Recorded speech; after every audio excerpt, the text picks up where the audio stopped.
हामीले म्युजिकलाई एउटा राम्रो वेमा युज गर्न सक्यो भने अवश्य पनि समाजलाई यो अपरिहार्य चिज हो। त्यसले गर्दाखेरि कलाकारिता गर्ने मान्छेहरूले पनि आफ्नो एउटा सेल्फ सेन्ट्रिक चाहिँ तरिकाले मात्रै नभएर अलि ब्रड तरिकाले सोचिदिनुपर्छ जस्तो लाग्छ। बच्चाको ब्रेन डेभलपमेन्टमा पनि म्युजिकको ठुलो हात छ। किन भन्दा म्युजिक भनेको एउटा कम्प्लेक्स म्याथ हो होइन। अनि यो चाहिँ त्यहाँ हरेक तरिकाले म्याथ नै चलिरहेको हुन्छ र त्यो म्याथमा मान्छे युज भयो भने हजुरले चाहिँ हरेक बच्चाले चाहिँ एउटै कुरालाई हरेक तरिकाले लजिक लगाएर सोच्न सक्ने, हरेक डाइमेन्सनबाट चाहिँ त्यसलाई चाहिँ एउटा प्रब्लम सल्भिङ हिसाबले चाहिँ उसको ब्रेन चाहिँ डेभलप हुने त्यो खालको रिसर्चले पनि देखाएको छ। र सायद त्यही भएर पनि होला त्यो चाहिँ म्युजिकहरूको विकास भएको देशहरूबाट नै विभिन्न प्रकारका साइन्टिस्टहरू जन्मेको हामी पाउँछौँ। मैले कति काम गरेँ के गरेँ भन्ने कुरा मसँग डाटै छैन र म राख्न चाहन्न पनि। किन भन्दा यदि मैले राम्रो रिमार्केबल काम गरेको छु भने त अलरेडी डाटा त्यो कलेक्टेबल हुन्छ, कहीँ न कहीँ सङ्ग्रहित भएर बसिरहेकै छ नि। मेरो नयाँ आउने गीत हिजो पोस्टर रिलिज गरेको थिएँ मैले, केटी फस्यो माया बस्यो। न्यु इयर इभको दिन न्यु इयर स्पेसल भनेर मेरै युट्युब च्यानलमा आउँदैछ। आशिष अविरल युट्युब च्यानलमा है। अब अहिले एआई आएको छ, यसको पनि कुरो अत्यन्त भद्दा प्रयोग भइरहेको छ र हुनेवाला छ अझै योभन्दा पनि बढी। त्यसले गर्दा हामी चाहिँ अब सायद फुर्सदिला छौँ र यसो गर्छौँ, अथवा हामीले त्यो इनोभेसनमाथि इनोभेसन गर्छौँ त्यो आई डोन्ट नो। तर पनि हामी चाहिँ जे हो त्यो रूपभन्दा पनि अर्कै तरिकाले प्रयोग गर्न हामी अभ्यस्त छौँ। पुस्तान्तरण भएको छ, खुसीको कुरा। र अहिलेको सरकारको टिममा नयाँ साथीहरू हुनुहुन्छ होइन। म लगायत सम्पूर्णलाई मैले के भन्छु त भन्दा पोलिटिसियनहरूको फ्यान हुनु हुँदैन। हामी तपाईँ खेलाडीको फ्यान हुनुहोस्, कलाकारको फ्यान हुनुहोस्। कलाकारले एउटा गीत राम्रो नगाउँदैमा खासै केही बिग्रदैन, खेलाडीले एउटा खेल हार्दैमा त्यत्रो ठुलो केही फरक पर्दैन। तर एउटा पोलिटिसियनले बिगार्यो भने धेरै फरक पर्न सक्छ। अहिलेको केपी ओलीकै उदाहरण लिउँ न, सम्माननीय पूर्व प्रधानमन्त्री आई लभ यु केपी बा भनेर कुन प्रकारको उहाँलाई देवत्वकरण गरिएको थियो त होइन। चाहिँ प्रचण्डकै कुरा गरौँ, कुन प्रकारको देवत्वकरण गरिएको थियो त। अब अहिले उहाँ फेरि घृणाको पात्र हुनुभयो त, त्यस्तो त होइन नि त होइन। किन भन्दाखेरि उहाँको लागि एउटा कुनै राम्रो चाहिँ काम सुरुवात गर्नुभएको थियो होला, त्यो काम कुनै कारणवश राम्रो चाहिँ सफल हुन सकेन होला। हामी सुरुवातमै भगवान भनिसक्यौँ त। तिमी बिनाको जीवन सोच्नसम्म नि म सक्दिन, फुल बिनाको बासना सोच्नसम्म नि म सक्दिन, बरु जाओस् मेरो जीवन, बरु जाओस् मेरो जीवन, माया मर्न म सक्दिन, तिमी बिनाको जीवन सोच्नसम्म नि म सक्दिन। आज चाहिँ हामीसँग हामी माझमा म्युजिसियन म्युजिक कम्पोजर भन्न मन पराउँछु। सर्वप्रथम यहाँलाई स्वागत गरौँ, त्यसपछि चाहिँ यहाँको परिचय अझ लामो छ, म जोड्नेछु। नमस्कार आशिषजी। नमस्कार, स्वागत छ कार्यक्रममा, मेरो कार्यक्रममा भनौँ न होइन, मेरो पोडकास्टमा। आशिष अविरल हुनुहुन्छ। आशिषजीको म लेखेरै भन्नुपर्छ, आशिषजी कण्ठ यति धेरै गीत सङ्गीतमा काम गर्नुभएको छ होइन। हजुर, अझ नयाँ मान्छेले हो भने त अझ त्यो धेरै इतिहासको पाना पल्टाउनु पर्छ होइन। Music composer, singer, music producer भएर पनि काम गर्नुभयो होइन, म्युजिक एरेन्जर भएर पनि काम गर्नुभयो। तर समग्रमा भन्नुपर्दाखेरि म्युजिसियन कम्पोजर यहाँको चाहिँ एउटा मिठो आइडेन्टिटी बनेको छ। गीत सङ्गीतको कुरा गर्नु पर्दाखेरि तिमीले दिने माया मैले छोटकरीमा लिएको छु। सबै त इतिहास पल्टाउनै पर्छ होइन आशिषजी। अनि तिमी बिनाको जीवन माया लुकी लुकी परान त यहाँले नै गाउनु भएको छ, आफ्नै आवाज आफ्नै स्वर हो। यो कुरा गोप्य नै राखौँला, जिन्दगी नै भन्दिनँ। यो चाहिँ मैले प्रसिद्ध गीतहरूलाई चाहिँ समेटेँ। त्यसपछि आएर यहाँको जनरो चाहिँ पप, आधुनिक र लोक छ, विधामा काम गर्नु भएको छ होइन। लोक विधातर्फ चाहिँ एकदम सुपर डुपर हिटको कुरा गर्नुपर्दा लालुमाई, सालकोपातको टपरी हुने, भगिरी चरी लगायत पञ्चेबाजाहरूमा काम गर्नुभएको छ, सङ्गीत भर्नुभएको छ, एज अ कम्पोजर काम गर्नुभएको छ। यति धेरै छ तपाईँको त्यो ज्ञानको खानी आशिषजी होइन। तर एउटा मात्रै मलाई लागेको कुरा चाहिँ जति तपाईँको परिचय जति सबैले मान्छेहरूले चिन्नु पर्थ्यो, थाहा पाउनु पर्थ्यो र तपाईँबाट सिक्नु पर्थ्यो, त्यो चाहिँ नभएको हो कि भन्ने अनुभूति पनि भएको छ। त्यो कुरालाई जोडौँला। तर बागलुङ जिल्लाको गलकोटमा यहाँको बाल्यकाल बित्यो। छोटो एकदमै मिठो बाल्यकालको कुरा गरौँ न। तपाईँको बाल्यकाल सम्झँदाखेरि चाहिँ कसरी सम्झिनुहुन्छ? तपाईँ र म छिमेकी पनि हो होइन, एकै घन्टा टाढा। होपफुल्ली त्यति साह्रो तपाईँ र मेरो फरक भूगोल पनि छैन, त्यसले गर्दाखेरि बाल्यकाल सालाखाला उस्तै तरिकाले बित्यो होला भन्ने लाग्छ। सुनाउन त रोचक कुराहरू। अब बचपन त अब गाउँमै बित्यो, घाँस दाउरा उकाली ओह्राली भन्ज्याङ चौतारी मेलापात गर्दै बित्यो। त्यहीँ नै मैले जनहित माविमा पढेँ। त्यहाँबाट एसएलसी दिएर अनि हामी चाहिँ खासमा जनहित माविको पहिलो ब्याच थियौँ। त्यति बेला स्कुलले स्वीकृति पनि पाएको थिएन माविको। हामी गलकोट उच्च माविबाट पास आउट छ हाम्रो। त्यहाँ पढ्न चाहिँ पढिएन, तर गलकोट उच्च माविको चाहिँ चर्चित मावि हो त्यो, धेरै पुरानो पनि। अहिले त कलेज पनि भइसक्यो। त्यहाँबाट म चाहिँ एसएलसी पास आउट थिएँ। त्यसपछि अब गाउँमा हुँदाखेरि मैले विशेष गरी बाँसुरी बजाउने, हार्मोनियम बजाउने, गिटारहरू बजाउने, पञ्चेबाजाहरू बजाउने। पञ्चेबाजा त खासै रेयरली कमै बजाइयो, तर अन्य बाजाहरू चाहिँ धेरै बजाउने त्यस्तो गरियो। अनि मेरो बाल्यकाल चाहिँ अब क्युरियोसिटीमै बित्यो होइन। अनि दुर्गम ठाउँ, हामीले चाहिँ म्युजिकको इन्स्ट्रुमेन्टहरू पनि त्यति चाहिँ सहज रूपमा नपाउने। गिटार, ढोलक, तबला, विशेष गरी ढोलक तबला त मैले यहाँ काठमाडौँ आएर देखेँ, पोखरा आएर देखेँ अनि अन्य चाहिँ हामीसँग हार्मोनियम, गिटारहरू चाहिँ थियो। यसरी नै हो नर्मल्ली नेपालीहरूको जसरी नै बित्यो भनौँ। अझ मैले हामीसँग भूगोल धरातल एउटै हो भन्न खोजेको, जोड्न खोजेको कुरा चाहिँ घाँस दाउरा काट्नुभयो, वन जङ्गल पनि गर्नु पर्यो। गरियो नि। हामी त म र मेरो चाहिँ अङ्कलको छोरा अनि कर्ण गौतम, अनि अहिले प्राज्ञ पनि छन्। उनी म चाहिँ हामी जङ्गल दाउरा खोज्न जान्थ्यौँ। अब सिजन हुन्थ्यो, यो सायद यो चैत यो बेला सिजनै हो, यो बेलामा चाहिँ जाने। अनि सुकेको दाउरा खोज्दै खोज्दै खोज्दै माथि गयो, घुम्टेको काखमा गएर हामी चाहिँ गीत गाउँदै होइन, अनि दाउरा खोज्दै गर्दै थियौँ। अरू तल थिए, अरू तलका मान्छेहरू आइसकेछन्।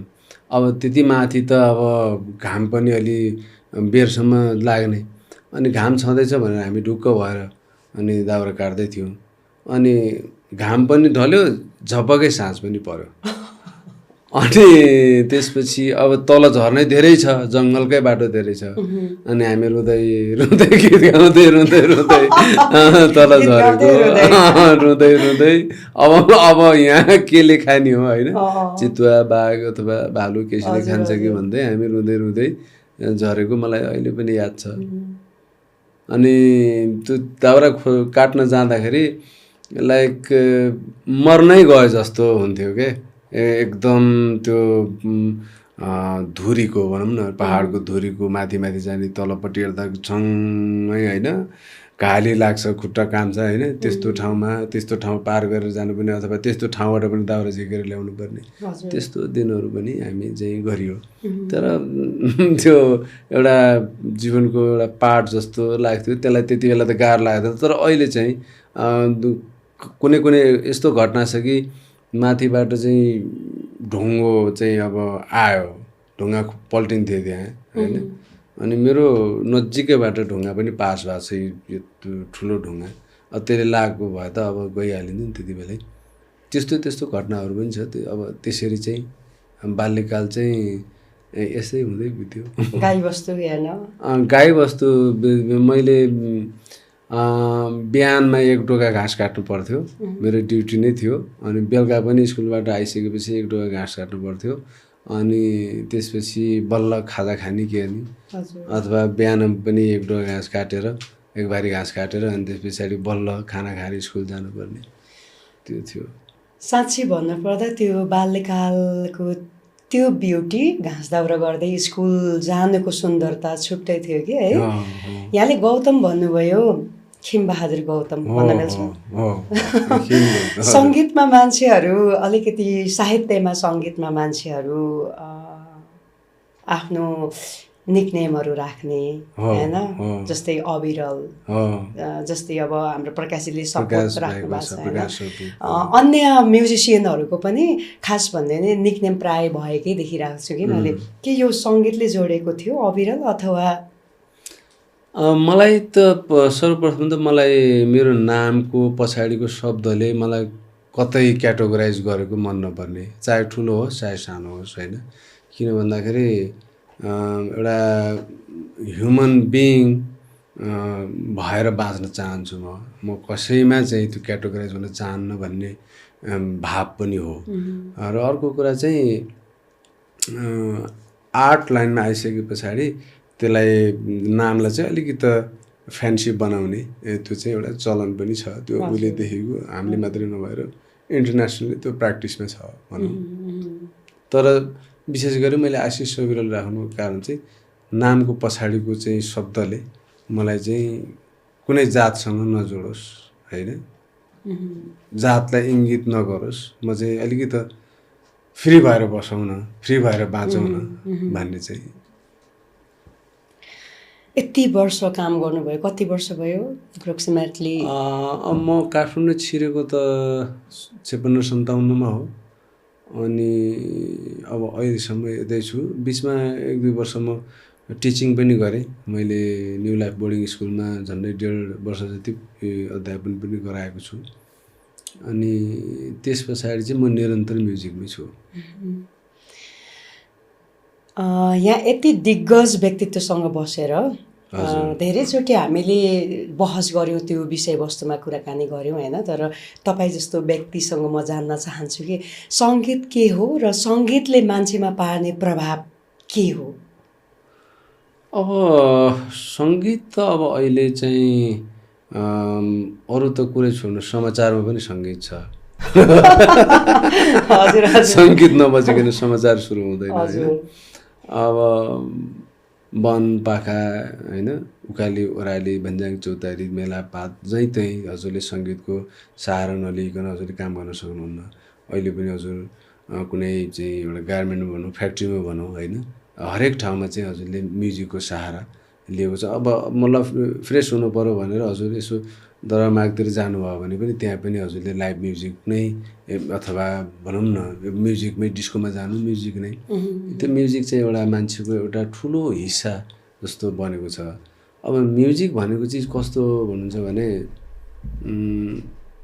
कुनै पनि दुईवटा वस्तु ठोक्किँदाखेरि निक्लने झङ्कार जुन चाहिँ सुमधुर छ जसले मनलाई आनन्दित तुल्याउँछ त्यो चाहिँ सङ्गीत हो होइन अब अहिले फेरि अब अलिक कर्कश चिजहरू पनि एज अ म्युजिक रूपमा नै आयो जस्तो अब प्रायः गरेर गीतैहरूमा नै गाली सुन्न थालियो होइन गालीजन्य शब्दहरू प्रयोग भएको स्टेजमै बसेर पनि मुख छोडेको त्यस्तो चिजहरू पनि सुन्न सक्यो त्यो त त्यसलाई त अब एउटा भनौँ न सुमधुर रूपमा रूप हो भन्न त मिलेन नि त होइन त्यो अलिक कर्कश हो हुन त फेरि अब म्युजिकमा डिसोनेन्स कन्सोनेन्स भन्ने पनि हुन्छ। डिसोनेन्स इन द सेन्स कि हजुरले चाहिँ कुनै दुईवटा साउन्डको मिक्सरले गर्दाखेरि एउटा टेन्सन क्रिएट हुन्छ, त्यसलाई हामी डिसोनेन्स भन्छौँ होइन। जुन चाहिँ अलिकति सुमधुर छ, जो स्टेबल टाइपको छ, त्यसलाई हामी कन्सोनेन्ट भन्छौँ थ्योरिकल्ली, त्यो पनि छ। अब तर पनि अब बहुआयामिक छ म्युजिक चाहिँ। म्युजिकलाई अब नेपाली सोसाइटीले पनि, नेपाली कम्युनिटीले पनि भेरियस तरिकाले त्यसलाई चाहिँ एक्सेप्ट गरेको छ।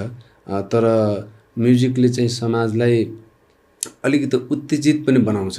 समाजलाई कतिपय हामीले सुन्नुमा आउँछौँ, फलानु गीत सुनेर त कसैले आत्महत्या गरे अरे, अब यो त राम्रो होइन नि त होइन। अथवा कुनै आर्टिस्ट गएर चाहिँ स्टेजमा गएर चाहिँ अब तथानाम गाली गरिरहेछ, त्यसले गर्दाखेरि पनि त्यो खालको चाहिँ मान्छेमा उत्तेजना क्रिएट भएर फेरि एउटा क्याओस क्रिएट हुनसक्छ, त्यो पनि एउटा राम्रो होइन।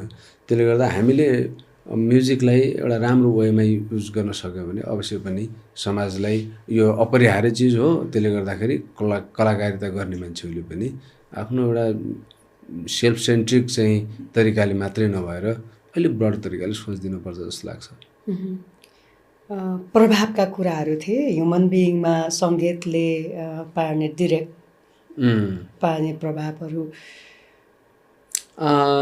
दीर्घकालीन प्रभाव त कस्तो छ भन्नुहुन्छ भन्दाखेरि तपाईँ चाहिँ बच्चा बेलामा त्यो बच्चाले कस्तो खालको म्युजिक सुनेको छ भन्ने कुराले पनि प्रभाव पारेको रिसर्चहरूले देखाउँछ। त्यस्तै गरी विभिन्न देशहरूमा तपाईँको चाहिँ सानो देशहरूले पनि, वेस्टर्नका देशहरूले पनि एकदम ठुलो लगानी गरेर अर्केस्ट्राहरू क्रिएट गर्ने, अर्केस्ट्रा ब्यान्डहरू बनाउने र त्यसको सोहरू गर्ने, त्यो बच्चाहरूलाई पनि सानैदेखि पियानो, गिटार, भायोलिनहरू सिकाउने जुन एउटा त्यो परम्परा चाहिँ उनीहरूको देखिन्छ। त्यसले के चाहिँ रिसर्चले के देखाएको छ भन्दाखेरि उनीहरूले त्यो किन गरे त भन्दाखेरि बच्चाको ब्रेन डेभलपमेन्टमा पनि म्युजिकको ठुलो हात छ। किन भन्दा म्युजिक भनेको एउटा कम्प्लेक्स म्याथ हो होइन। अनि यो चाहिँ त्यहाँ हरेक तरिकाले म्याथ नै चलिरहेको हुन्छ र त्यो म्याथमा मान्छे युज भयो भने हजुरले चाहिँ हरेक बच्चाले चाहिँ एउटै कुरालाई हरेक तरिकाले लजिक लगाएर सोच्न सक्ने, हरेक डाइमेन्सनबाट चाहिँ त्यसलाई चाहिँ एउटा प्रब्लम सल्भिङ हिसाबले चाहिँ उसको ब्रेन चाहिँ डेभलप हुने, त्यो खालको रिसर्चले पनि देखाएको छ। र सायद त्यही भएर पनि होला त्यो चाहिँ म्युजिकहरूको विकास भएको देशहरूबाट नै विभिन्न प्रकारका साइन्टिस्टहरू जन्मेको हामी पाउँछौँ। र त्यसले गर्दा म्युजिकको ठुलो प्रभाव हुन्छ र हाम्रो देशमा चाहिँ विशेष गरी म्युजिकको विकास नै भएको छैन अहिलेसम्म होइन। जस्तो अब मैले पनि अब सुरुमा आउँदाखेरि अलिकति माइनर टाइपको कम्बिनेसन भयो अथवा भनौँ न तपाईँको चाहिँ हार्मोनिक नोटहरू बज्न थाल्यो भने मलाई चाहिँ कर्कस लाग्थ्यो सुरुमा होइन। अनि यो त कर्कस भयो, यो कर्स नबजाउनुहोस् भनेर मैले म्युजिसियनहरूलाई पनि भन्थेँ सुरुमा। मलाई पनि त्यो चिजमा एडजस्ट हुनको लागि मलाई धेरै टाइम लाग्यो। यसको मतलब हामीले सानैदेखि बच्चाहरूलाई त्यो प्रकारको म्युजिकमा अभ्यस्त गरायौँ भने बल्ल उनीहरूले त्यो चाहिँ सुन्ने हो र सोफिस्टिकेटेड म्युजिक भनौँ न, इन्हान्स टाइपको म्युजिक, एडभान्स म्युजिक सुन्यो भने हाम्रो ब्रेनले पनि त्यही अनुसार काम गर्ने भन्ने रिसर्चले देखाउँछ। मैले थ्योरी पढ्दाखेरि मैले पाएको कुरा हो र हाम्रो यो राज्यले पनि यो बारेमा सोच्न जरुरी छ। जस्तै एप्रोक्सिमेटली 3वटै जन्र गरेर आधुनिक पप र तपाईँको लोक जन्र गरेर कति जति गीत सङ्गीतमा काम गर्नुभयो सबै बटुल्दाखेरि गुगल सर्च गर्दा पनि यति धेरै आइरहेछ, त्यो हुन्छ नि माथि स्लाइड गर्नुपर्ने भइरहेको थियो क्या। मैले अब एरेन्जमेन्टको हिसाबले त खै मैले त्यस्तो डाटा त राख्थिनँ। मैले चाहिँ विशेष गरी काम गरेको कुराहरूलाई म पछि फर्केर हिसाब किताब गर्नुभन्दा पनि फर्दर के सोच्ने, फर्दर के काम गर्ने भन्ने नै मेरो दिमागमा बढी हुन्छ। मैले प्रायः गरेर गीतहरू मैले बनाएँ, मिक्सिङ गरेँ, आउट भइहाल्यो भने बजारमा गयो भने मैले सुन्न पनि मैले त्यति रुचाउँदिनँ आफ्नो गीत चाहिँ। किन भन्दाखेरि मलाई कहिलेकाहीँ कसैले मेरो अगाडि मेरै गीत सुन्यो भने पनि अलिक अड लाग्छ मलाई होइन, अप्ठ्यारो लाग्छ, नसुन्दै हुन्थ्यो मेरो अगाडि जस्तो लाग्छ। त्यो किन जस्तै क्वालिटी त अफकोर्स राम्रै गर्नुभएको छ तर पनि अब त्यो एउटै चिजहरू हजारौँ पटक सुनेर नै त्यो गरिएको हुन्छ नि त। अनि त्यहाँ चाहिँ त्यो कन्सियसनेस बढी आउने भएर त्योमा आनन्द आउन अलि चाहिँ गाह्रो हुँदो रहेछ। हुन त हामी टेक्निसियन भएको हुनाले पनि होला, कसैले गीत बज्यो भने अलिक क्यालकुलेटिभ हुने माइन्ड चाहिँ के चलिरहेछ त्यसको चाहिँ म्याथहरू त्यसको चाहिँ उहरू पढ्न खोज्ने, त्यो चाहिँ जान्न खोज्ने, त्यो भएको भएर त्यसको ठ्याक्कै आनन्द लिन अलिक गाह्रै हुन्छ। त्यही भएर पनि मैले प्राय गरेर लाइभ सोहरू हेर्न सक्दिनँ मैले। त्यहाँ अनगोइङ विभिन्न इररहरू हुन्छ, त्यो चाहिँ दिमाग त्यहाँ ठोकिन्छ, ठोकियो पछाडि त्यो हुन्छ नि त। अनि त्यसपछि बरु त्यसको गहिराइमा तपाईँहरूलाई त्यो थाहा हुन्छ त्यसले हो। अनि आफ्नो पनि नसुन्नुको कारण फेरि के भन्दा म अब त्यसबाट मुभ अन हुने हो नि त। एउटा चिज त भइसक्यो, अब त्यो अब अर्को काम गर्नु छ। त्यसले गर्दाखेरि त्यही चिजमै भयो भने त त्यो त नार्सिसिस्टिक पर्सनालिटी पनि त भयो नि होइन। आफ्नै अनुहार हेरेर कहिलेसम्म रमाउने त। आशिषजीले महावीर दाइले तपाईँ किताब पढ्नु भएको छ भन्दा छैन के लेख्दै पढेको भन्नुभएको थियो। मैले त्यो लेख्दाखेरि नै पढेको भन्नुभएको थियो। त्यस्तो नै सिमिलर कुरा आयो कि यहाँनिर होइन। तपाईँले चाहिँ त्यो म्युजिक गर्दा नै त्यसलाई चाहिँ हजारचोटि सुनेर हुन्छ नि होइन, हजारौँ पटक। अब त्यो हजार मात्र होइन कि, अब एरेन्जमेन्ट गर्दा कति पटक सुने होला त्यो होइन, ब्याक एन्ड फोर्थ गर्दै गर्दै होइन। अनि मिक्सिङ गर्दा कति पटक होला, गाउने बेलामा त्यस्तै, म्युजिसियनले चाहिँ इन्स्ट्रुमेन्ट भर्ने बेलामा त्यत्तिकै, त्यो धेरै पटक सुनेको हुन्छ क्या त्यो। त्यसले गर्दाखेरि त्यो त वाक्क दिक्क नै भइसकेको हुन्छ नि त। अहिले हामीले सुन्ने भनेको त यो काम गर्दा त्यसको इररहरू फिक्स गर्नलाई सुन्ने हो, मजा लिन सुन्ने पनि होइन फेरि। त्यही भएर चाहिँ तपाईँले चाहिँ पछि चाहिँ फेरि अब त्यसमा फेरि मोमल हुन चाहनुहुन्छ होइन। त्यो त मैले बिर्सन। त्यसले गर्दा पनि मैले कति काम गरेँ के गरेँ भन्ने कुरा मसँग डाटै छैन र म राख्न चाहन्न पनि। किन भन्दा यदि मैले राम्रो रिमार्केबल काम गरेको छु भने त अलरेडी डाटा त कलेक्टेबल हुन्छ, कहीँ न कहीँ सङ्ग्रहित भएर बसिरहेकै छ नि। जस्तै नेपालको गीत सङ्गीत अन्तर्राष्ट्रिय बजारमा जानको लागि सम्भावना के देख्नुहुन्छ अब, र भविष्य कस्तो छ होला नेपालको गीत सङ्गीतको? किन यति राम्रो छ हाम्रो, विशेष गरी हेर्ने हो भने लोकतर्फ यति राम्रो छ, फरेनरहरूले पनि मन नपराएको होइन, तर हामी कमर्सियल्ली रूपले चाहिँ जान सकिरहेको छैनौँ कि र गर्न सकिरहेको छैनौँ। त्यो आउला, त्यो समय पनि आउला, नेपालको सङ्गीत अन्तर्राष्ट्रिय सङ्गीत बजारमा बिक्ने, व्यावसायिक ढङ्गले जाने दिनहरू आउला। भविष्य के देख्नुहुन्छ? अब त्यो देशवासित्व भन्ने गीत हामी त बुझ्दैनौँ नि त, तर हाम्रो अडियन्सले अथवा नेपालीहरूले पनि सुनिरहनु भएको छ, मैले पनि सुन्छु भने हाम्रो नेपाली ल्याङ्ग्वेजको गीत अन्य देशका श्रोताले सुन्नु किन हुँदैन त होइन। अवश्य पनि हुन्छ, तर अब त्यसको लागि सर्टेन चिजहरू छन् जुन चिज चाहिँ टेक्निकल्ली पनि थ्योरिकल्ली पनि त्यो करेक्ट हुन जरुरी छ, कम्पिटेन्ट हुनु जरुरी छ। त्यसको लागि चाहिँ अब हामी धेरै काम गर्नुपर्ने हुन्छ। त्यो अब अहिले नै त्यो भइसक्यो जस्तो त लाग्दैन। र पनि अहिले तपाईँ एक हिसाबले भन्नुहुन्छ भने त फेरि हाम्रो जुन गीतहरूले जुन प्रकारको भ्युजहरू कलेक्ट गरिरहेछ त्यो भ्युज नेपालीले हेरेर मात्रै भएको जस्तो लाग्दैन। त्यसले गर्दाखेरि इन्टरनेसनल मार्केटमा पनि त्यो गएको र विदेशीले नै हेरेको भन्ने सजिलै अनुमान लगाउन सकिन्छ। तर पनि अब यसलाई नेक्स्ट लेभलमा लानको लागि चाहिँ हामीले टेक्निकल्ली नै चाहिँ काम गर्नुपर्ने, थ्योरिकल्ली काम गर्नुपर्ने, सिक्नुपर्ने कुराहरू धेरै छन्। र हामी दुनियाँ पहिला जमानामा क्यासेटहरू बेच्यौँ। यहाँले चाहिँ धौलागिरी क्यासेट सेन्टरबाट लिएर धेरै क्यासेट सेन्टरमा काम गर्नुभयो होला होपफुल्ली होइन, किन भन्दा हामीले त्यो सुनेको हो। यति धेरै क्यासेट सेन्टरहरू थियो र कलाकारहरू सर्भाइभ हुने भनेको क्यासेट बेचेर थियो। त्यो जमानादेखि अहिले हामी टेक्नोलोजीमा फड्को मारेर यहाँसम्म आइरहेछौँ। अहिले तपाईँको एआई भनौँ न, आर्टिफिसियल इन्टेलिजेन्सको जमानामा आइरहेछौँ। र एआईले सङ्गीतमा पार्ने मर्का अथवा त्यसको एडभान्टेज डिसएडभान्टेजहरू के लाग्छ हजुरलाई?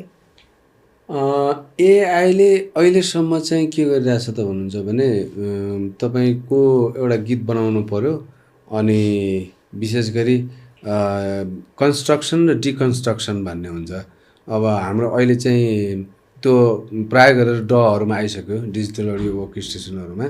तपाईँले एउटा मास्टरिङ गरेको गीतलाई फेरि त्यहाँ एउटा प्लगइन्स हुन्छ, त्यहाँ गएर चाहिँ स्टेम स्प्लिटर लगाएर हजुरले फेरि त्यो चाहिँ त्यसको गिटार त्यसको भनौँ न फ्लुटहरू वा भोकल वा बेस गिटार ड्रम्सहरू सबै त्यसले छुट्टा छुट्टै गरिदिन्छ।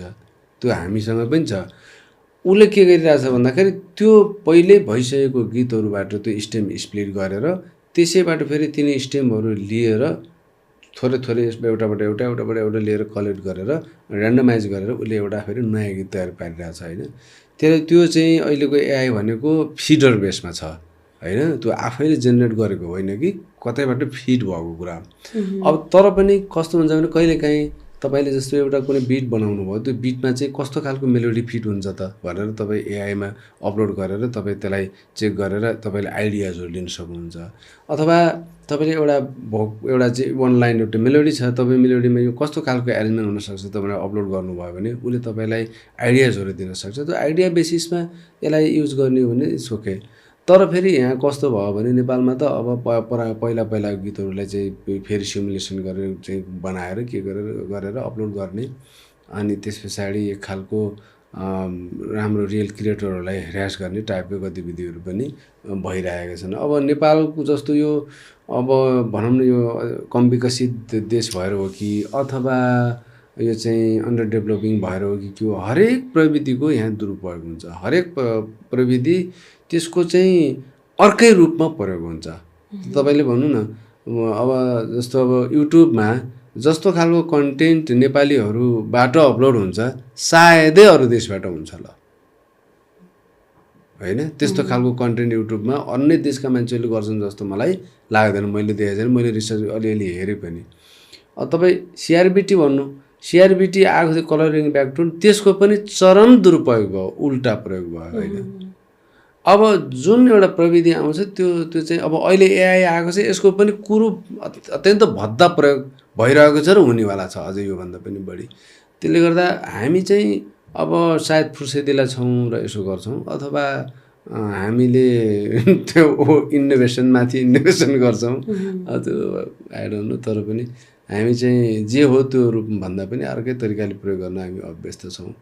पोलिटिकल कुरा गर्नु होइन, जुन प्रकारको चाहिँ संसदीय अभ्यास चाहिँ अन्य देशमा भएको छ त्योभन्दा कुरूप तरिकाले यहाँ प्रयोग भयो होइन। कुनै पनि देशमा यो प्रकारले प्रयोग हुँदैन होला जस्तो लाग्छ मलाई होइन।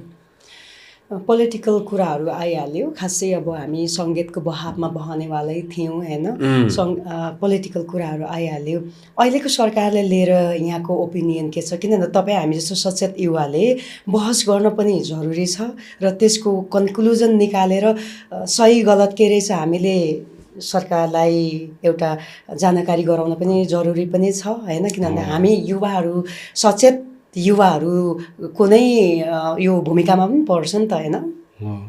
अहिले चाहिँ एउटा राम्रो पक्ष चाहिँ के भन्दाखेरि जुन प्रकारको नेपालमा एकदम 10औं वर्षदेखि एक खालको इरिटेसन चलिरहेको थियो, जुन प्रकारको हरेक पटक त्यो भनौँ न समाचार हेर्दाखेरि मोबाइल फुटाउँ जस्तो टिभी फुटाउँ जस्तो गरी त्यो त्यसरी चाहिँ इरिटेसन गर्ने, त्यसरी चाहिँ एउटा भनौँ न उत्तेजनामा ल्याउने खालको त्यो जुन कर्कश कुराहरू चाहिँ सुन्नु परेको थियो, त्योबाट चाहिँ कमसेकम राहत भएको छ। धेरै मान्छेहरूलाई केही हदसम्म चाहिँ मानसिक समस्या चाहिँ एकदम कम भएको मैले महसुस गरेको छु। म आफ्नो अनुभूतिमा अरूलाई पनि त्यही भयो जस्तो लाग्छ। र दोस्रो कुरा अहिले चाहे चाहिँ स्वतस्फूर्तमा होस् अथवा चाहे चाहिँ गलत तयारै होस्, पुस्तान्तरण भएको छ, खुसीको कुरा।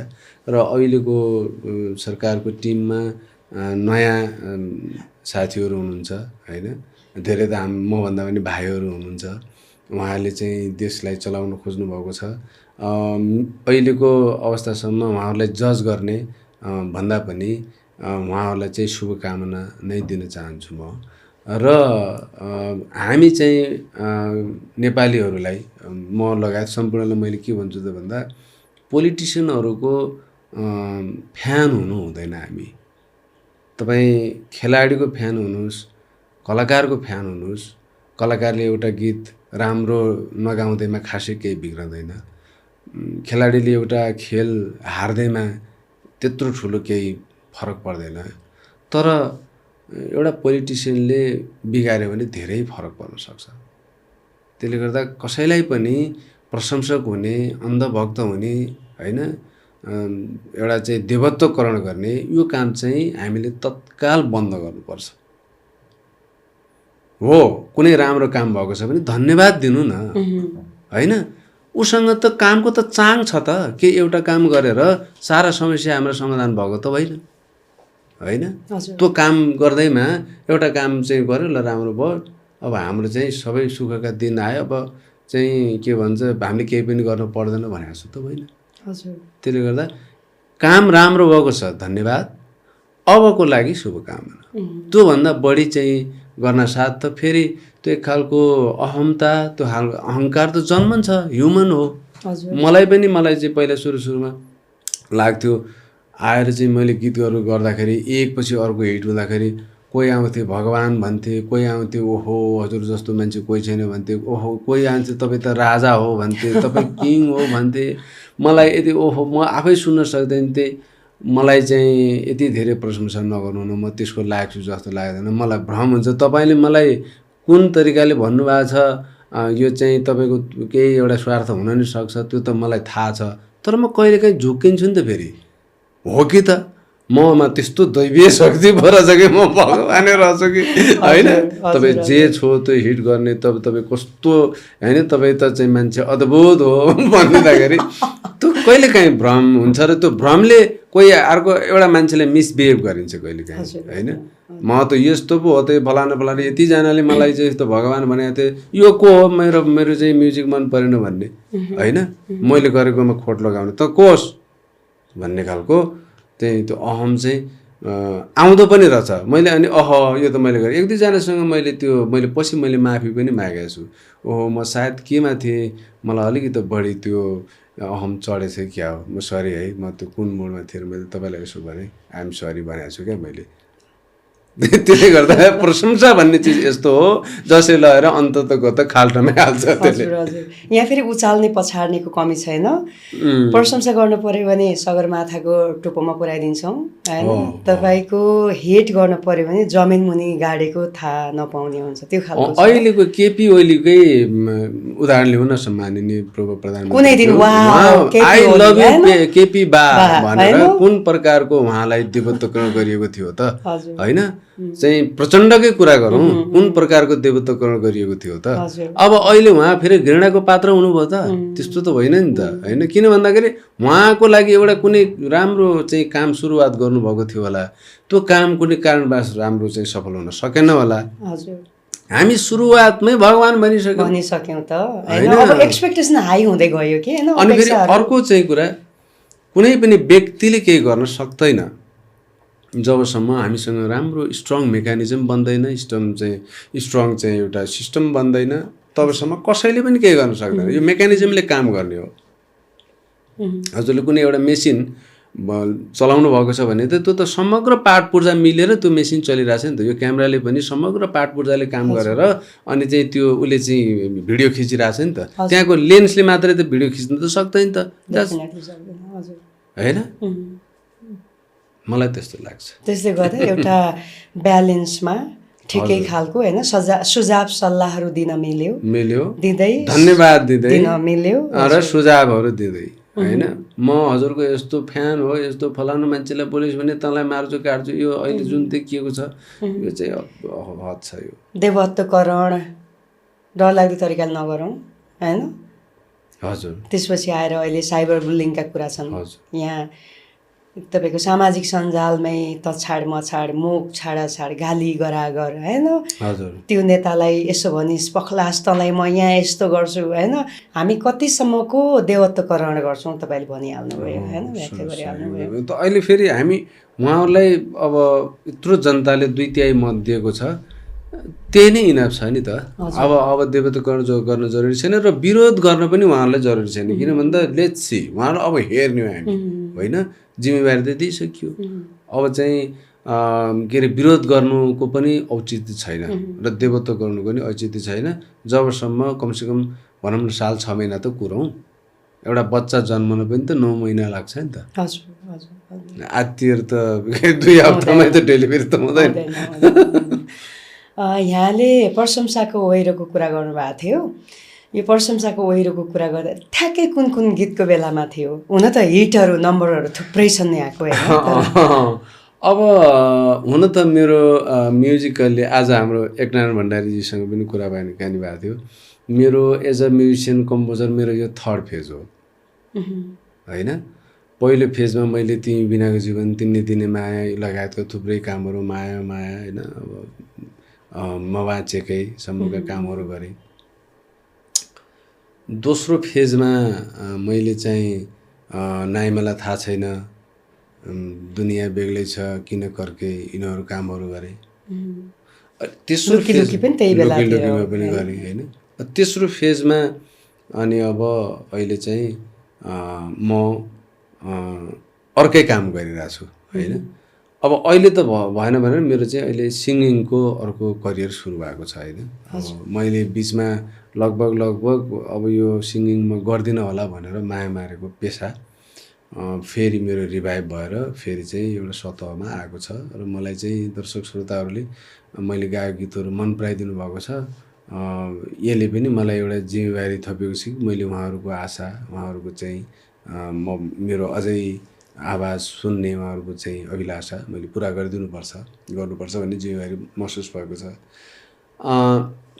विशेष गरी मैले अब त्यो बासना निस्कने बेलामा पनि अब रातारात गीतहरू हिट भयो।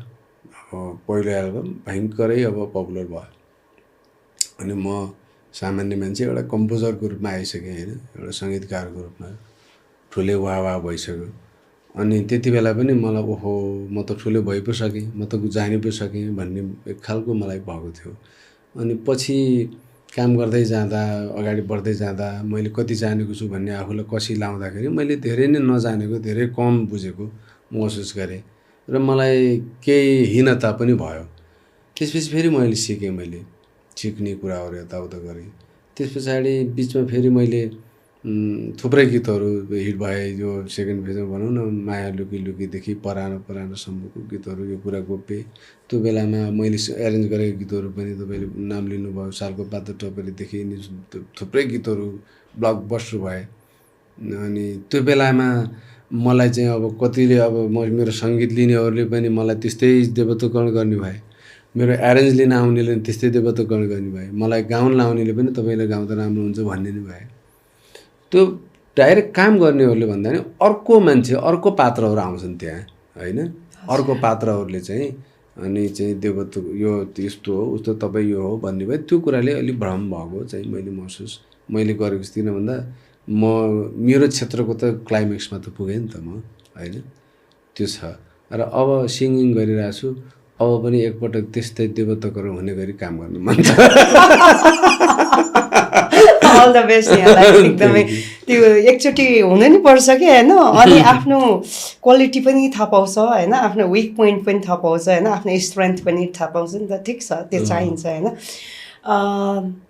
एउटा आधुनिक, एउटा पप र एउटा चाहिँ लोक सुन्न मन छ आज तपाईँबाट। मेरो घाँटीको कस्तो छ अवस्था। अनि भर्खर हुन त हाम्रो ऋषि खड्का भाइको गीतको एउटा सानो टुक्रा छुटेको रहेछ, त्यो मैले गाएर आएको थिएँ।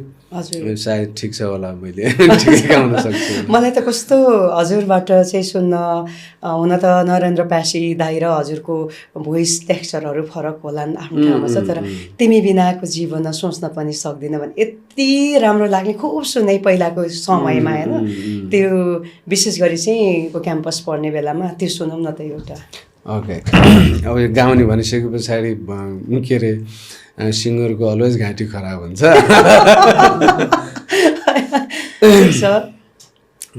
ट्राई गर्छु है त।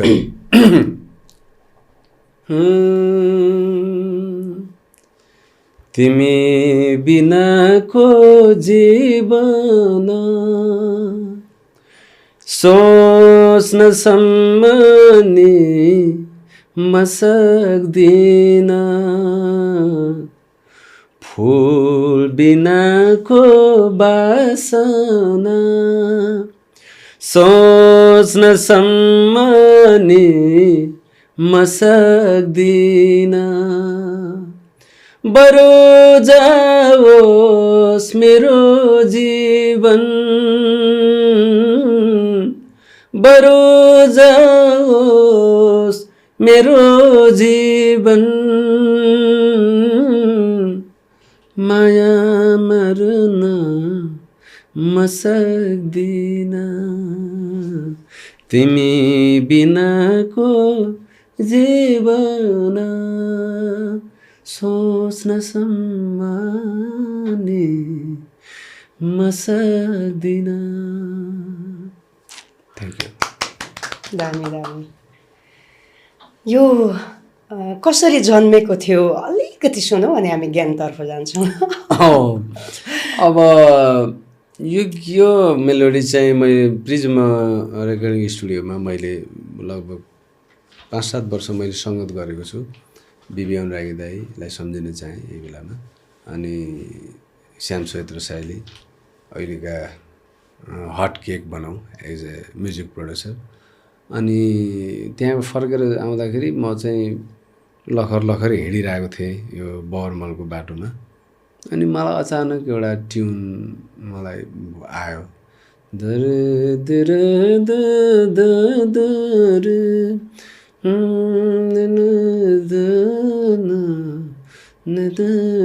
अनि मैले तत्काल मलाई त्यो मोबाइल थियो त्यति बेला मसँग सायद, अनि मैले रेकर्ड पनि गरेँ। अनि त्यसपछि मैले त्यो चाहिँ एरेन्ज पनि गरेँ मैले। अनि हाम्रो बासनाको अन्तिम गीत थियो हामीले तयार पारेको यो गीत चाहिँ, त्यो अरू तिमीले दिने मायाहरू यिनीहरू तयार भइसकेका थियो। यो गीत तयार पारेपछि अनि त्यसैको सिलसिलामा अनि अब एरेन्ज भइरहेको थियो, अनि शब्द के गर्ने कसो गर्ने भन्ने कुरा थियो। अनि नरेन्द्र दाईले शब्द लेख्नलाई चाहिँ मेरो साथी पनि हो, अब आनन्द अधिकारीलाई म रिक्वेस्ट गर्छु भन्नुभयो र दाईकोमा गएर अनि मैले छोटकरीमा भने, अनि मैले यो ट्युन सुनाएपछि दाई मौन हुनुभयो। 15-20 मिनट जति दाई मौन हुनुभयो। अनि तिमी यत्रो वर्षसम्म तिमी कहाँ थियौ? म त्यति बेला त 26-27 को त थिएँ। अनि यहीँ थिएँ हजुर, म कहाँ हुनु, यस्तो राम्रो मेलोडी बनाउन सक्ने, त्यस्तो राम्रो चाहिँ फिल भएको मान्छे, अनि कहाँ हराएर? नाम के हो? त्यति बेला मेरो खेम आशिष थियो। नाम भएन, तिम्रो नाम म चेन्ज गरिदिन्छु भन्नुभयो दाइले। अनि हुन्छ भने, अनि उहाँले चाहिँ आशिष त तिमीलाई सरस्वतीको छँदैछ, यो अविरल रहोस् भनेर दाइले आशिष अविरल नाम त्यति बेला त्यसरी तपाईँको परिवर्तन भयो नाम थियो। अनि मेरो बासना एल्बमसँगै मेरो नाम चाहिँ आशिष अविरल भएर आयो। वाउ, आशिष अविरल। तिमीले दिने माया अजम्बरी छ भने गङ्गाको पानी भन्दा चोखो छ। वाउ, त्यो मिठास, त्यो गुजबम हुन्छ कि एउटा हुन्छ नि हैन, शब्दहरू सुन्दा। मलाई पनि त्यो तिमीले दिने माया कम्पोजिसन गर्दाको दिन चाहिँ म एकदमै छटपट्टि महसुस भएको थियो क्या। यस्तो छटपट्टि महसुस भएको थियो कि त्यो झन्झनाहट, त्यो सनसनाहट, त्यो चाहिँ मैले महसुस गरेको थिएँ शिरदेखि पाउसम्म।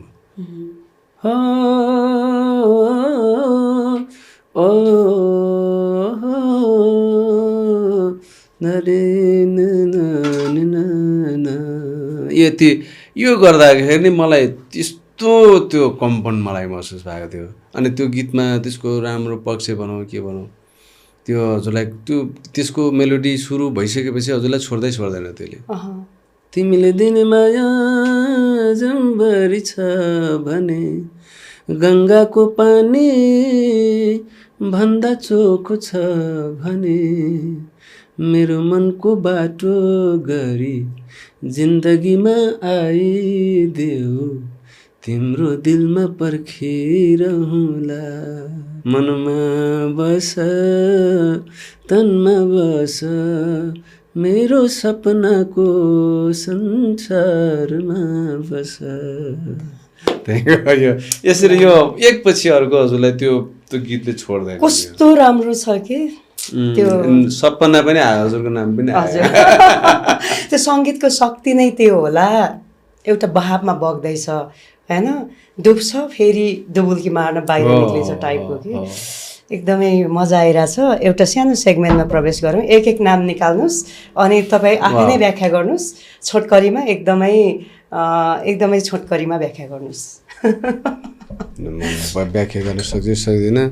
नाम त कसको आउँछ?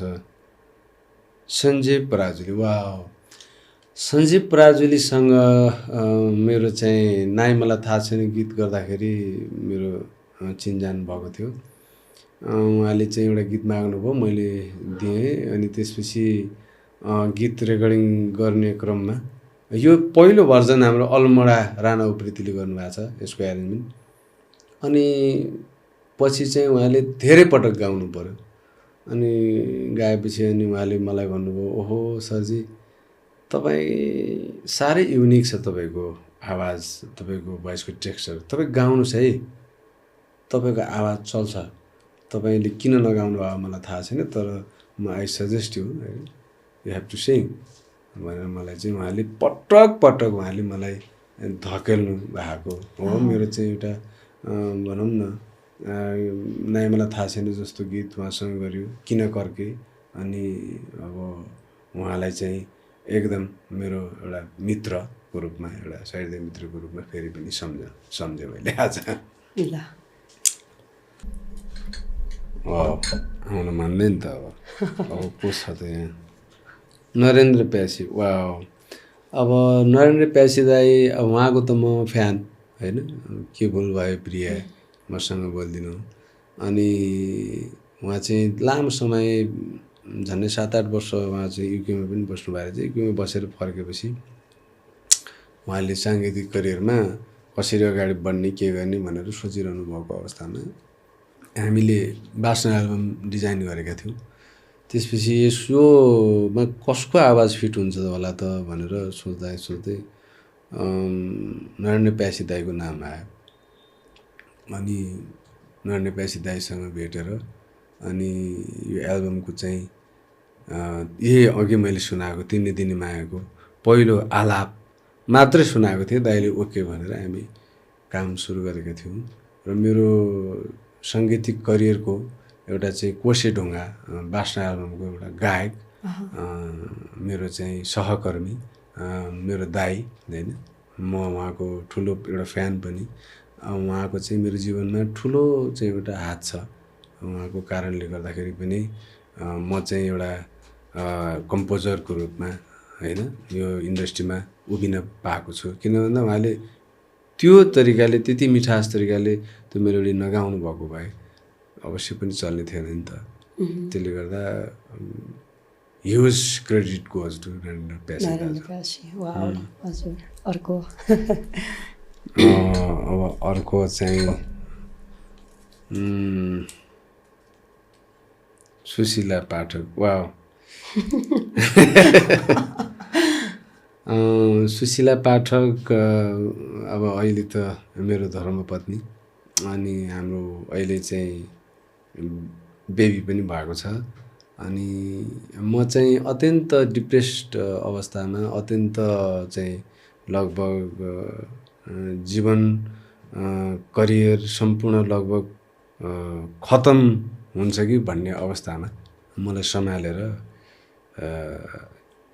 यहाँसम्म अब चाहिँ उभिन भनौँ न, फेरि चाहिँ रिभाइभ हुनुपर्छ, फेरि पनि सङ्घर्ष गर्नुपर्छ, हार खानु हुँदैन, हार मान्नु हुँदैन भनेर मलाई चाहिँ उभ्याउने एउटा पात्र मेरो चाहिँ जीवनको एउटा अभिन्न अङ्ग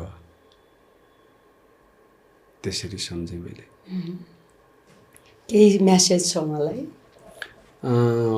अब उनको स्वर पनि राम्रो छ। अनि हामीले ओहोनी भन्ने गीत गरेका थियौँ, अत्यन्त लोकप्रिय पनि बन्यो त्यो गीत। अनि अब हामी सँगसँगै मिलेर नै अब चाहिँ साङ्गीतिक यात्रालाई अगाडि बढाउनुपर्छ र चाहिँ एक अर्काको परिपूरक भएर बाँच्नुपर्छ। आधा तिमी आधा म। नाइस। अर्को नाममा जाउँ।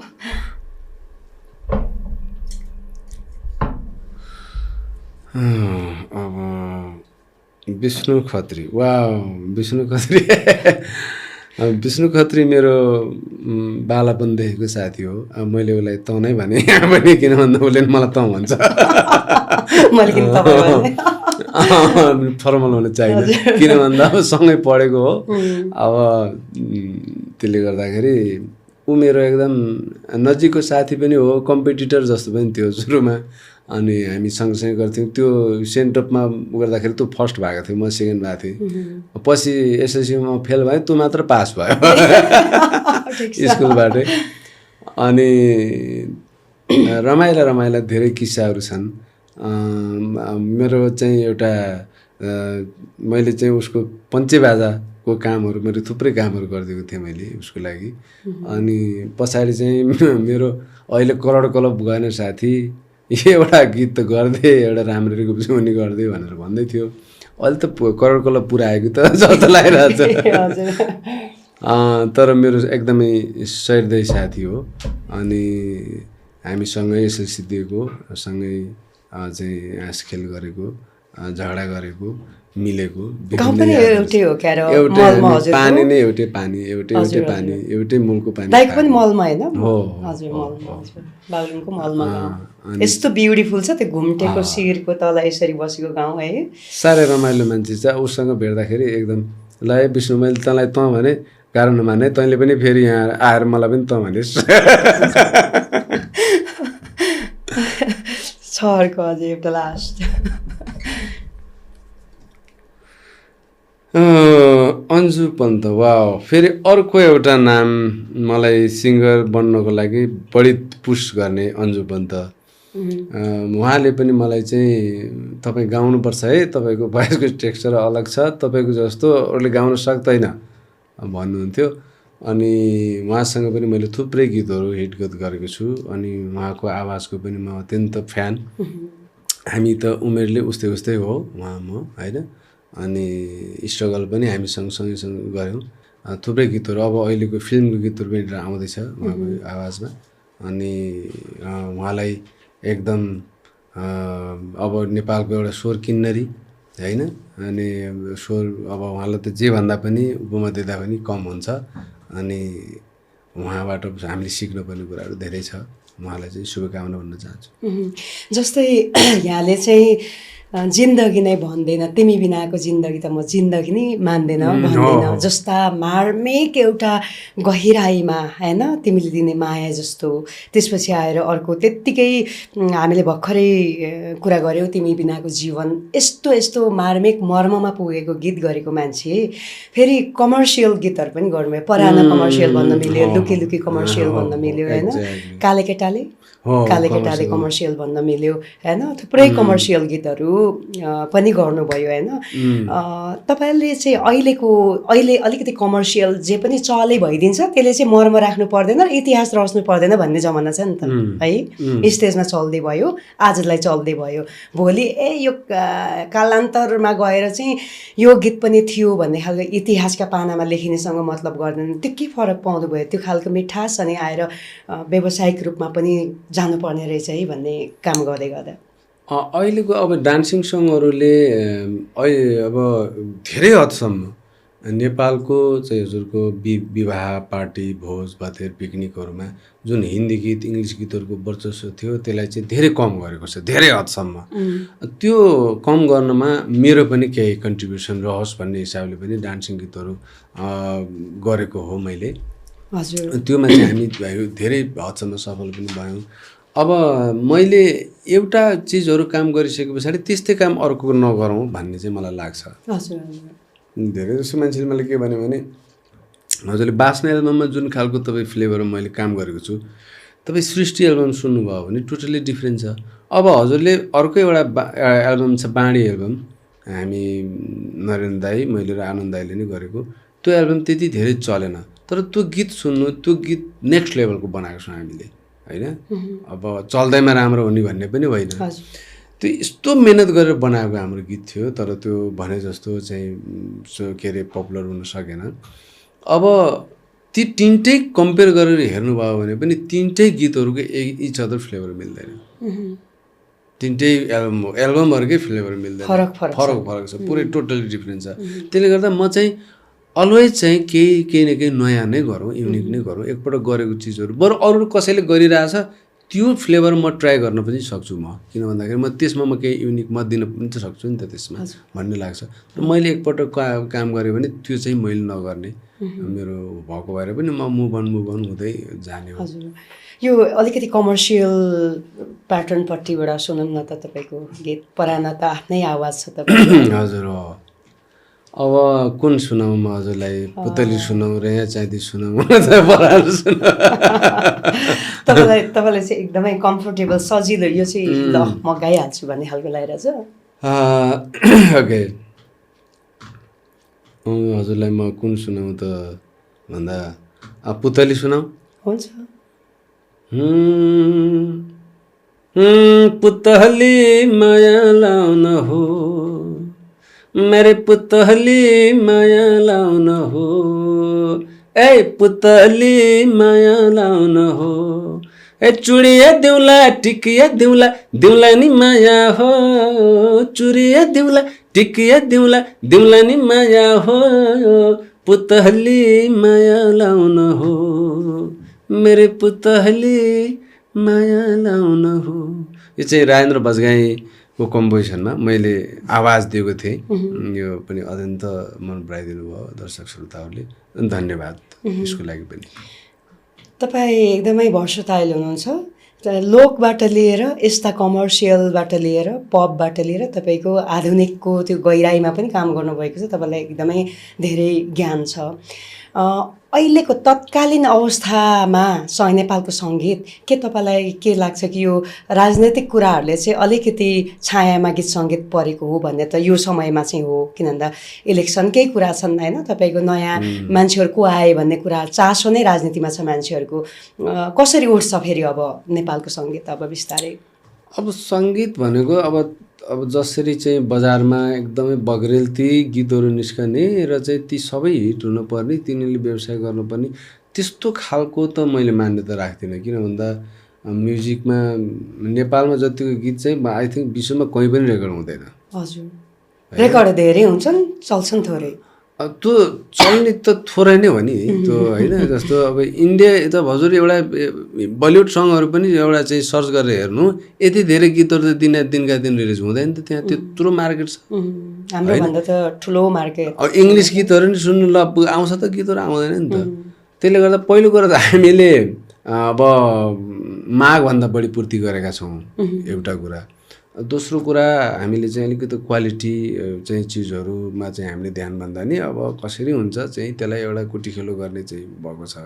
तेस्रो कुरा चाहिँ के हो भने राजनीति भन्ने चिज चाहिँ अलिक चलिरहने कुरा हो, तर चाहिँ मान्छेलाई इन्टरटेनमेन्ट त सुखमा पनि चाहिन्छ, दुःखमा पनि चाहिन्छ होइन, रमाउँदा पनि चाहिन्छ होइन, जे गर्दा पनि चाहिन्छ। त्यसले गर्दा म्युजिकको त्यो कमी चाहिँ कहिले पनि हुन्छ जस्तो लाग्दैन मलाई। कस्तो परिवर्तनहरू आउनुपर्छ अब नेपालको म्युजिकमा जस्तो देख्नुहुन्छ एकदमै छोटकरीमा? अब अहिले पछिल्लो समयमा आएर धेरै नयाँ भाइहरूले चाहिँ राम्रो गरिरहनु भएको छ। पपतिरको पनि राम्रो भएको छ, दोहोरीतिरको पनि राम्रो भएको छ, फिल्मी म्युजिकमा पनि केही राम्रो हुनु खोज्दैछ। अब सबैले अब नेपालीपनको मै काम गर्न खोजिरहेको छ। तर एउटा चाहिँ विडम्बना चाहिँ के छ भन्दा हामीले अलिकति केही रिसर्च गरेको, केही एउटा चाहिँ युनिक चिज भएको गीतहरू गर्नको लागि, अलिकति कम्प्लिकेट टाइपको गीतहरू गर्नको लागि डराउनु पर्ने अवस्था छ।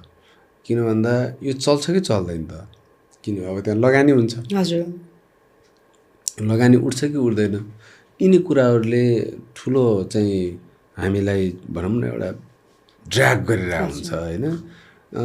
अब यसको समाधान के हो भन्ने कुरा चाहिँ मैले पनि फिगर आउट गर्न सकिरहेको छैन।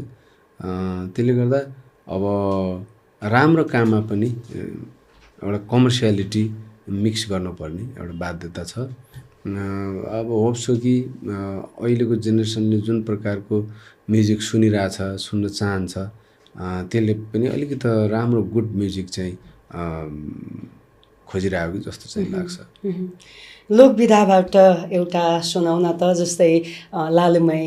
अब यो त मैले एरेन्जमेन्ट मात्र गरेको गीतहरू हो, मैले अरूको लागि चाहिँ ट्र्याक बनाएको हो मलाई ठ्याक्कै ए हजुर त्यो पनि हो किन भन्दा फेरि बागलुङतिर हाम्रो एकदमै लोक विधामा धेरै कलाकार हुनुहुन्छ सबैलाई आउँछ जस्तो लाग्ने कि बागलुङको त मलाई त्यस्तो गीतहरू ठ्याक्कै चाहिँ मैले गाउन सक्दिनँ पनि जस्तो लाग्छ त्यो बागलुङको भन्दा बित्तिकै एकचोटि दोहोरी गीत छुट्टै एउटा भनौँ न तिम्रो जति लालुमै भयो अब अथवा हाम्रो कुलेन्द्रजीले गाउनुभएको सालको पातर टपरी हुने भयो अब मैले गाउँदा डिफ्रेन्ट हुन्छ नि त अब उहाँहरूको छुट्टै सुरिलो होइन अब छ अब मैले गाउँदाखेरि अब त्यस्तै अब भनौँ न हाम्रो विष्णु खत्री मेरो साथी उसले गाएको गीत पनि मैले गाउन सायद सक्दिनँ विष्णु दाईको गङ्गा जमुना तिम्रो मेरो माया जाल 2 दिनको भयो नमुना घाँस दाउरा काट्दै त्यो गीत सुनेको हजुरको नयाँ आउने गीत कस्तो मैले ठ्याक्कै बिर्सेछु फेरि यस्तो भुलक्कर हुन्छु कि मेरो नयाँ आउने गीत हिजो पोस्टर रिलिज गरेको थिएँ मैले केटी फस्यो माया बस्यो ए यस्तो युनिक थियो मैले टिपेको पनि जस्तै लाग्दै थियो नोटमा बिर्सेछ कि न्यु इयर इभको दिन न्यु इयर स्पेसल भनेर मेरै युट्युब च्यानलमा आउँदैछ आशिष अविरल युट्युब च्यानलमा है कतिको एक्साइटेड हुनुहुन्छ यो गीतलाई यो पनि एकदमै कमर्सियल साउन्ड गर्यो है केटी फस्यो माया बस्यो पहिला के थियो माया बस्यो पहिला केटी फस्यो अनि बल्ल माया बस्यो सुनाउन त अन्त्यमा अब यो सुन्न चाहिँ अब सरप्राइज नै ए हो अहिले तर म टाइटल रिभिल गरेँ अब यो गीत चाहिँ भन्नुहुन्छ भने यो एकदमै धेरै पञ्चवर्षीय योजनाको गीत हो यो लगभग 5-7 वर्ष जति हाम्रो मेरो एउटा कम्प्युटरमै थन्कियो अब यो 1-2टा मुभीमा पनि जाने कुरा भएर पक्की भएको थियो अनि पछि म अमेरिका भएको बेलामा अलिकति त्यो मिसकम्युनिकेसन भयो त्यसपछि मैले अब फेरि आफै निकाल्छु भनेर उहाँहरूलाई मैले अहिलेलाई म आफै गर्छु नि भनेर मैले फिर्ता लिएर मैले गर्न लागेको छु किनभने टाइम पनि बढी भयो अनि यो गीत चाहिँ एकदमै हामीले नेपालीपनको नेपाली चाहिँ मौलिकता बोकेको बनाउन खोजेका छौँ र एकनारायण भण्डारीजीले फन्टास्टिक लिरिक्स लेख्नु भएको छ अब उहाँको लिरिक्सको त म अलवेज प्रशंसक मेरो चाहिँ के भन्छ भनौँ न मलाई हरेक पटक जित्नुहुन्छ उहाँले भनौँ न म्युजिकको र लिरिक्समा उहाँको र मेरो कम्पिटिसन हुन्छ अनि मैले हजुरलाई जितेँ यसमा चाहिँ भन्नुहुन्छ कहिले यसमा चाहिँ के भयो भन्दाखेरि यसमा तपाईँले जित्नु भएको हुन्छ यसमा चाहिँ उहाँले नै जित्नु भएको छ मलाई अनि त्यसपछि अस्मिता अधिकारीले साथ दिएकी छिन् यसमा कार्टुन क्रुजको सरोज आसमा अनि जुना सुन्दास धीरेन साक्य दाई पनि फिचर हुनुहुन्छ अनि अनुवन्तको साथमा म पनि फिचर छु त्यसमा एकदमै हाम्रो एकदमै एम्बिसियस प्रोजेक्ट हो लेट्स सी अब सबै मेहनत गरेको चिज चल्छ भन्ने त छैन सबै जनता जनार्दनकै हातमा छ उहाँहरूले नै हो हामीलाई सफल असफल बनाउने यो नयाँ वर्ष 2083 को उपहार चाहिँ केटी फस्यो माया बस्यो आशिष अविरलको कोसेली हाम्रो अडियन्सलाई यहाँहरूको लागि केटी फस्यो आउँदैछ नयाँ वर्षको उपहार स्वरूप थ्याङ्क यू सो मच यहाँको एकदमै भ्यालुएबल टाइमको लागि फेरि हामी पछिका दिनहरूमा यस्तै म्युजिकल कुराकानीहरू गर्न पाऊँ धन्यवाद मलाई पनि ओपन माइक विथ सपनामा बोलाएर मेरा केही कुराहरू राख्ने मौका दिनुभयो बागलुङकै चेली होइन मैले एकपटक उहाँकै हातबाट सम्मान पनि ग्रहण गरेको थिएँ होस्ट गर्दा अनि फेरि यहाँ आएर यसरी चाहिँ रुबरु हुन पाइयो अब यहाँको यो चाहिँ पोडकास्ट भनौँ यो चाहिँ दिन दुगुना रात चौगुना प्रगति भएर जाओस् सबैले लाइक सब्सक्राइब कमेन्ट गर्नु नभुल्नु होला भन्न चाहन्छु धन्यवाद थ्याङ्क यू सो मच